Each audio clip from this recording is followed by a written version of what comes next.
Dahil sa'yo, BP Sara, ninervyos. Kita mo may sakit pa si Bongbong Marcos. Ha? Wala kang patawad. May sakit, ninervyos. O yan, mapapasugod tuloy sa Naga. O, makikipagkita kay Bongbong Marcos at bubuin ang tandem di umano ng Lenny BBM 2028 Unitae. Okay, pasok. Ako si Sara Duterte. Ako naman si Coach Oli. Ano ngayon? Pambira, sali ka ng sali, Coach Oli. O, hayaan mo muna si BP Sara. O, sige. Tatakbo bilang Pangulo ng Pilipinas. Sa maagang deklarasyon ni Vice President Sara Duterte para tumakbong presidente, nabuo ang iba't ibang senaryo na posibleng mga kandidato at tambalan sa eleksyon 2028 at lumutang na ngayon ang pangalan ni dating Vice President Leni Robredo. Ako, as far as I'm concerned, the strongest candidate na may chance to beat the Vice President Sara is Vice President Lenny. Ako sa totoo lang ito'y aking opinion. So, aminin natin, ang talagang pinakamalakas na lalaban kay Sara, si Lenny. Yan po ang aking tingin dahil talagang yung followers ng Dilaw na kay Lenny, wala kay Risa. Pambira. Huwag niyo pasalihin dyan si Risa. Pambira kayo. Para kayong tanga. Kayong Dilaw, pinatunayan yung tanga nga kayo pag si Risa kinuha ninyong animal. Kasi walang ambag yan. Marami nga dyan ibang Dilaw, Piklawan, ayaw dyan eh. Saan ba sumulpot yan? Saan ba galing yan? So, walang maidadagdag. Si Lenny, meron na yan. Nakita naman natin na yan ang nanalong Vice President, tinalo nga niyan si Bongbong Marcos. So si Lenny talaga, aminin natin. Kahit alam natin na hindi aabot sa kalahati yung boto ni Lenny kay Sara pag sila ang naglaban sa 2028. But tama, siya ang pinakamalakas na pwedeng tumunggali kay BP Sara. You're bent on pursuing her or convincing her talaga? Yeah, of course. She's the strongest. So, for the country, she must run. Mamaya may hihirit na naman kasi may mga ganyan sa comment section. Kotsoli, DDS ka ba? Bakit? Bakit mo tinuturo yung strategy sa kanila? Bakit tinuturo mo sinasabi mo pag si Lenny ang pinakamalakas? Alam nyo kung bakit? Kasi nga, kahit na si Lenny ang pinakamalakas, hindi talaga, alam mo, ang magiging solusyon lang ng kalaban para hindi manalo na presidente si Sara Duterte ay ma-impeach si Sara or patayin. Yan lang yun. Pero kung dadaan tayo sa eleksyon, walang tatalo kay Sara. Walang tatalo. Ayon kay House Deputy Minority Leader, Representative Egay Erice, wala raw kasing bahid ng korupsyon si Robredo. Walang bahid ng korupsyon? Bahid ng droga. Hindi ko sinasabing addict to ha. Hindi ko rin sinasabing pamilya sila ng drug lords. Ang tanong ko lang, pasok ba ang droga sa Naga? Ay ganun lang naman kasimple yun eh. Kung saan ka mayor, dapat walang droga. So hindi ko alam. Kalat ba ang droga kung saan mayor ito si Lenny? Okay, mga taga Naga to Naga O sige, kayo mga kalat ba droga dyan? Kung hindi, wala tayong pag-uusapan. Pero pag kalat, imposibleng walang alam yung mayor. Robredo rin ang binanggit ni Senador Erwin Tulfo na pantapat kay Duterte sa eleksyon. Dapat Leni Robredo siguro at saka yung mga kasama niya sa liberal. Ngayong araw din, sinabi ng Malacanang na tiyempong magkikita sa Sabado sina Pangulong Marcos at Robredo na ngayon mayor ng Naga City. Naks, budol! Mabubudol na naman dito si Bongbong Marcos. Diba? Kasi coincidence na pupunta magkikita daw sila. Sabihin mo, napasugod ka, kinabahan ka sa declaration ni Sara. Dahil pag naging presidente si Sara, bubulat-latin yung mga ninakaw mo, animal kang Bongbong Marcos ka. Tapos didikit. Pero ako honestly ito ang strongest. Ito ang strongest na lalaban kay BP Sara. Lenny Bongbong Marcos. Kaya nga napasugod yan. Mukhang kukumbinsihin yan. Alam mo to wag magagalit yung mga fans dito ni LeBron James Wag magagalit. Okay? Ito si Bongbong Marcos, parang si LeBron James. Bakit? Ba't naman tayo punta sa NBA. Kasi si LeBron, unlike si Jordan talagang napa-champion niya yung Chicago Bulls. Si LeBron, nagpalipat-lipat. Hindi niya mapa-champion yung team niya, di ba? Na Cavs. Lumipat yan. Nung lumipat siya, naghanap ng kakamping malakas kaya nanalo. Nagigets nyo? Ganyan yan si Bongbong. Talo yan sa vice president, di ba? Kaya lang naging presidente yan, humanap ng kakampi. Sino? Si Sara. Ngayon naman, alam niya hindi siya mananalo. Hahanap na naman siya ng kakampi niyang malakas. si Lenny. At kung matutuloy ito malamang, ang ipupush nila, Lenny Marcos. Makinig kayong mabuti. BP Sara, pumili ka ng malakas na Vice President. Kasi for sure, ikaw as President, panalo. No question na yan. No question. Pero kailangan pumili ka ng malakas na Vice President. Baka tong animal na ito, makalusot na naman. Anak ng teteng. Masamang damo ito. Parang hindi mamamatay.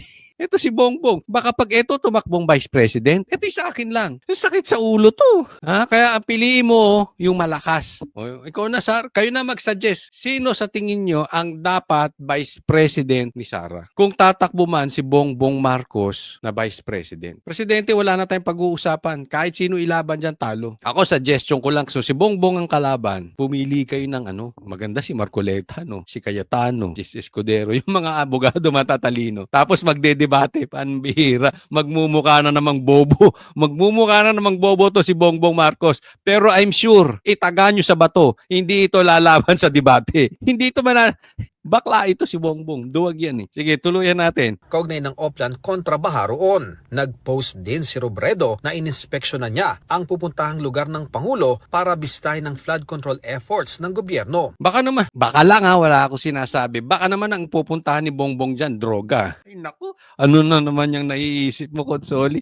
Ba't ka dyan nag-i-inspeksyon ng mga ang inspeksyon ninyo sa Ilocos Norte, marami daw ghost projects, doon ka mag-inspeksyon. Tanong kay Palace Press Officer Claire Castro, may pag-uusapan pa bang iba ang Pangulo at si Robredo? Yan ang abangan nyo. Naks, may paduda pa siya. Ang tawag namin sa ganyan, paduda. May pag-uusapan ba sila? Yan ang abangan. Yun lang po ang ating, yun lang po ang binigay na impormasyon. Dahil nga po ang pinasisimulan nga po ng Pangulo itong Oplan kontra Baha at isa sa mga lugar na kanyang pinatutukan ay ang Naga City. So, yun lamang po. Baka baha sa droga. hindi ko sinasabing basa droga. Baka lang. Kaya tinatanong ko, may droga ba dyan? Dahil kasi dyan pupunte. Alam mo naman yung si Bongbong, hindi naman nagpupunta yan doon sa may mga baha talaga. Hindi naman talaga doon sa may mga ghost projects. Kasi dapat kung may mga baha ang pupuntahan, dapat puntahan niya yung Ilocos Norte. Oo, doon may problema Ano pang pag-uusapan nila, abangan na lang po natin. Napo na rin na nakasuot si Castro kanina ng pink, ang kulay ng kampanya ni Robredo noon. Nice. That signals na nililigawan talaga ng administrasyon si dating Vice President Leni Robredo. Ikaw naman, nagsuot lang ako ng pink pero naagad mali siya. Nililigawan daw ni Bongbong si Lenny. Ako lang, ito lang payo ko, okay? Maaring makinig kayo, hindi kayo makinig, pero sa yellow pink, pipili kayo ng kandidato. Sana hindi yung duwag at sana hindi yung pipi. Huwag kayong kukuha ng kandidato nyo na pagka-presidente o pagka-vice president na duwag, bakla at pipi. Huwag po. Bakit? Kasi magagaya kay Bongbong Marcos. Ang gusto ng taong bayan, yung hinaharap ang problema ng Pilipinas, nagbabalita patungkol sa Pilipinas, yung nakikipag-usap sa press para nakikita ng taong bayan ano ang plano ng gobyerno. Hindi nakatago sa palda ng spokesperson. Hindi duwag. Marunong sumagot. Hindi uutal-utal. Hindi takot sa debate. Kaya importante sa presidente at vice president candidates na marunong sa debate. Kasi pag yan uurong sa debate, asahan ninyo hindi haharap sa media yan. Ano mangyayari? Kukuha na naman yan ng spokesperson na tagapagsalita na attack dog.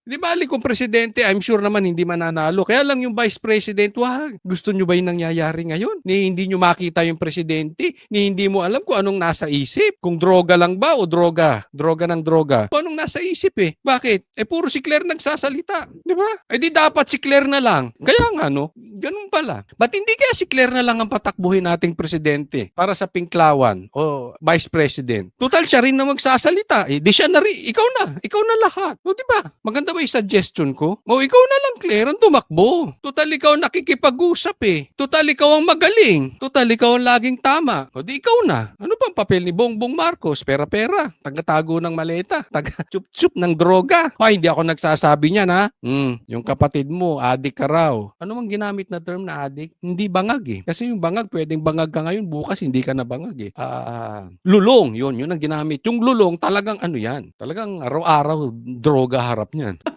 Wala po. Matatandaang noong Oktubre 2024, nagkaharap na rin. Pero etong picture na yan, ha? Yung picture na yan. Yaan ang picture ng kain suka. Yaan ang picture ng kain tae. Alam mo, may mga nagsasabi nga, yung sakit ni Bongbong, di umano sa colon. Parang ganun. Di ko alam kung totoo yun o hindi. Kayo na humusga kung totoo yun o hindi. Pero sakit daw yan dyan eh. Oo, nakukuha daw yun sa sa bisyo. So, given na yan kay Bongbong, yung bisyo. Hindi pwedeng walang bisyo yan. Pangalawa, nakukuha daw yan sa masamang kinakain. Ikaw ba naman kumain ng suka at saka tae? Talaga mabira. Mamamatay ka talaga niyan. Oh, kaya lang masamang damo ito. Kaya matagal mamatay. Oo. Pero try nyo, gusto nyo. Kumain ng tae at suka araw-araw.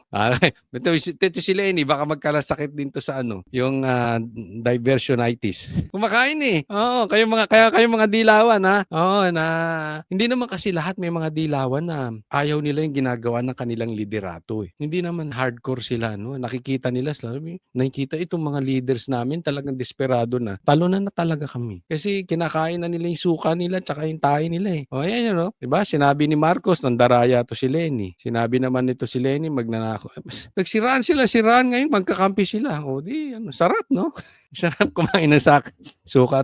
Taas ang kamay. Sino sa inyo dyan ang kumakain ng suka at saka tayo? Ingat kayo ha. Oo, baka magniwi-ngiwi kayo. Pasensya na po sa mga kumakain ha. Okay. Diretso na tayo. Ba't tayo napunta sa kain tayo? Sina Marcos at Robredo sa inaugurasyon ng Sorsogon Sports Arena. Tinawag pa ito ni Pangulong Marcos na political reconciliation matapos maging magkatunggali noong eleksyon 2022. Sa mga nag-iisip kung may nabubuo bang alyansa, sabi ni Castro, Wala po kasi talaga na pag-uusapan tungkol sa pangangampanya o kung sino man ang magiging kandidato sa 2028. Hindi pa po kasi Alam mo kung bakit walang napag-uusapan? Kasi hindi naman nagsasalita si Bongbong. Ikaw ata ang nagsasalita para kay Bongbong tsaka si Lisa.